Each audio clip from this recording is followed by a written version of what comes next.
మనిషి చనిపోయిన తరువాత పునర్జన్మ ఎలా దొరుకుతుందో మీకు తెలుసా?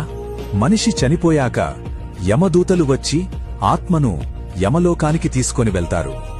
యమలోకంలో యమధర్మరాజు ఆత్మ యొక్క మంచి చెడులను లెక్కపెట్టి ఆత్మ పూర్వజన్మలో చేసిన కర్మల ఫలితంగా 4 లోకాల్లో ఏ లోకానికి పంపించాలో అని నిర్ణయిస్తారు. అందులో మొదటిది వైకుంఠం. ఈ వైకుంఠంలో ఎన్నో మంచి పనులు చేసి చీమకి కూడా కీడు తలపెట్టని ఆత్మలను పంపిస్తారు. రెండో లోకం స్వర్గలోకం. ఎవరైతే భూమిపై న్యాయంగా ధర్మంగా జీవించి ఉంటారో వాళ్లు ఈ స్వర్గలోకానికి వెళ్లి కొన్ని రోజులు అక్కడే ఉండి తిరిగి భూమిపై మనిషి రూపంలో పుడతారు. మూడవది పితృలోకం. ఈ లోకంలో ఆత్మ చేసిన పాపాలను ప్రాయశ్చిత్తం చేసుకుంటుంది.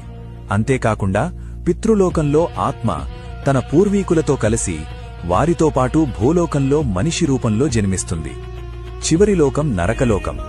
ఈ లోకంలో పాపాలు చేసేవాళ్లను, మోసాలను చేసేవాళ్లను, జంతువులను హింసించి బలిచ్చేవారిని నరకలోకానికి తీసుకొని వస్తారు.